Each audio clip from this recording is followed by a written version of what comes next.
Like, he has not earned anybody's trust. Like, what has he done? Like, I worked in the administration. He didn't do anything that he said, anything good. And I use the term good in the sense of, you're a Republican conservative. You think what they did on this economic policy is good. That wasn't Donald Trump. That was like one of his Republican minions that just got to do whatever they wanted. And thankfully, that particular batch of political appointees might have actually been competent. Donald Trump is not competent. He doesn't actually know how to deliver on any of this. And that's where I come to the conclusion that so much of this is just, we're deceived. Like my community is deceived. This guy has not earned your trust.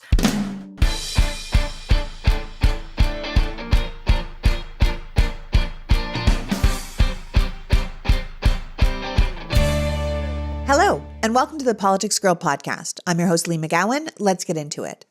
Now, we've been talking a lot about the rise of Christian nationalism and extremism in America, but as we come up on the 4th of July, we need to talk about how we can't let these self-described patriots strip our country of everything that makes it special in the name of a God that the Founding Fathers deliberately kept separate from our founding documents.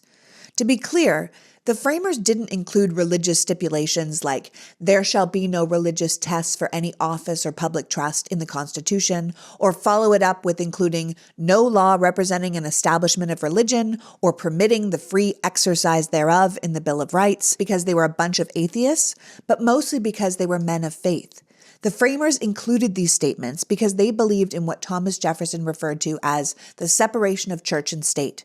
It wasn't so much to protect the state from the church. You're free to speak your religious values from any place in government, and Congress has been opening each day's proceedings with a prayer since 1789. But so the government couldn't interfere in religion. The founders were adamant that government and religion should not mix. And yet here we are with some of the most violent, divisive rhetoric and actions in this country coming from self-described Christians, which is why I'm having former U.S. security advisor and counterterrorism expert Elizabeth Neumann on the show today. Elizabeth served as the Assistant Secretary for Counterterrorism and Threat Prevention at the U.S. Department of Homeland Security under President Donald Trump after starting her career in the George W. Bush White House. Now an ABC News contributor and chief strategy officer at Moonshot, Elizabeth is also the author of the new book, Kingdom of Rage, The Rise of Christian Extremism and the Path Back to Peace. A literal expert on both sides of the story, Kingdom of Rage is an incredible book that paints the picture of where we sit in America and where the danger really lies. But it's also written from a place of belief that if you have a Christian in your family or in your life who appears to worship Trump and the MAGA movement, then this might be the exact book you need to start a conversation from a place of peace. So without further ado, please welcome my guest, former Assistant Secretary for Homeland Security, terrorism expert, and author of the incredible new book, Kingdom of Rage, Elizabeth Neumann. Welcome, Elizabeth. Thank you for having me. I'm so excited to join you. Oh, well, thank you for coming, and thank you for writing this book. I'm actually really excited you're here. As I was saying to you, I started following your work years ago. In fact, I did a rant on your work on rising extremism in December 2020. At the time, I was doing a lot of research on the rising extremism in America and the radicalization of American citizens. And your work really stuck out to me because one of the things you said was that you lie awake at night thinking about the danger. And I thought, yeah, me too, except here's this person who works in counterterrorism and Homeland Security and in the Trump administration. Here's a person who really knows what's going on, and she's also terrified. And that really meant something to me. Yeah, December 2020, that was really dark. Right? I know.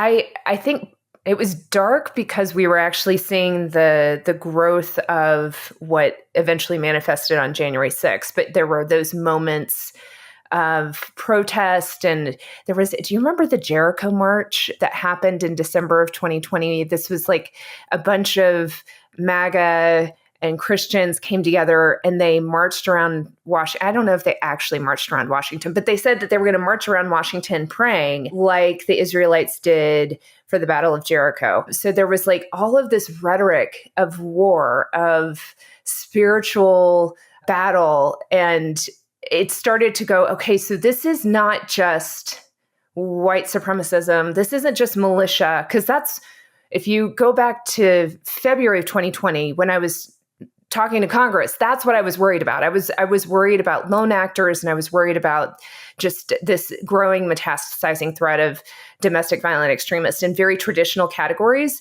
By December 2020, it's like this is something else. This is like, it's all coming together, and it's like normie people that we would meet at the grocery store or at the PTA meeting, and they are getting caught up in this call for violence and this idea that they've got to fight. And that's December 2020. It was scary. It really was. And that's why I was doing research at the time. And I was trying to explain it. I didn't have the podcast yet. I was still just doing rants. And at the time you were saying that it was the conservative media in many ways that was like a portal to another reality, this reality where the election was stolen and Trump was a hero and a victim, and Democrats were these evil monsters trying to take away America, and we were all living in a tyranny.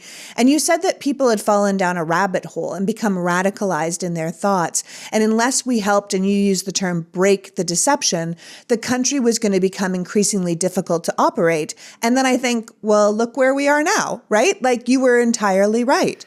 Yeah, it's actually kind of disheartening. You remember that there was that moment right after January 6th where we're like, okay, this is going to be it. This is like, we're going to have the spell will break and people are going to come back to normalcy. And there were some, like we actually did watch during the inauguration. The company I work for works in the online spaces, and we were able to see in real time people going, oh, so this QAnon thing isn't right. This isn't real. Like, nothing happened. We were expecting this. Yeah, the storm didn't come. Yeah. And so there were people that were immediately disillusioned and left, but there were a whole lot more that just kind of doubled down. And then we had this, brief, 48-hour moment where everybody's like, this has gone too far. Like, Donald Trump, you should be impeached. And then they all started going down to Mar-a-Lago again. And they're like, I know, the Lindsey Grahams and the Kevin McCarthy's and the Mitch McConnells who were like, enough is enough. And then literally 24 hours later, they were like, we will kiss the ring. It was the most bizarre thing. It was so bizarre. And here we are 4 years later, and people are like, well, I wish I had better choices than the two guys that are on the ballot this year. And you're like, you had a chance. You could have impeached Donald Trump. Like, he wouldn't be allowed to run for office. That was the tool. That was the tool that needed to be used. You impeach him. Yeah, the Republicans needed to remove him. He was impeached. He'll always be impeached, but they needed to vote to remove him, and they didn't take that option. Yes, that's right. That's right. Yeah. Oh, it was so frustrating. It is frustrating. It's still so frustrating because you can't believe the doubling down goes on the doubling down goes on the doubling down. Now, listen. You started your career as part of the George W. Bush Homeland Security Council after 9/11. So I assume you believed your career would be protecting the country from a global threat of terrorism rather than what we're looking at now, which is, of course, the rise of domestic terrorism. Absolutely. I was in D.C. on 9/11 watching the Pentagon burn as I was trying to get out of the city. And then I have this memory of seeing the Capitol in my rearview mirror and wondering if it was going to be there the next day. Because at the time, there were still planes in the sky, utter chaos. Like, people might not remember, or if you weren't alive then, like, our comms didn't work. We couldn't, cell phone service was down. Like, we were reliant on radio to understand what was happening. And it was really scary. And thankfully, because of the brave men and women of Flight 93, the Capitol did stand. And yes, it was this moment for me of, okay, whatever it takes, I don't want America to ever have to go through this again. That was just so horrific. What do we need to do to secure?